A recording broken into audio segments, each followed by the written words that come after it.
ধারণা করে কথা বলা নিষেধ ইসলামে।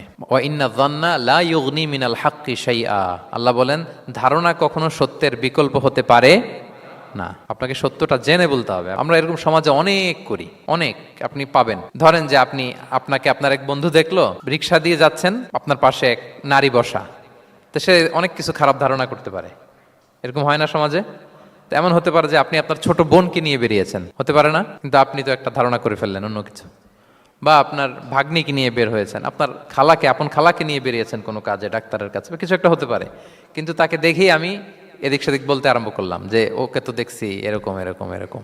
আছে না নাই?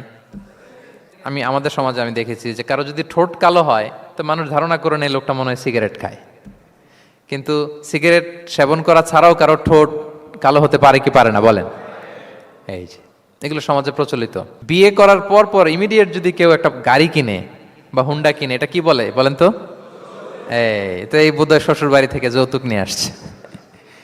দেখছেন, এরকম ভুরি ভুরি আপনি সমাজে পাবেন।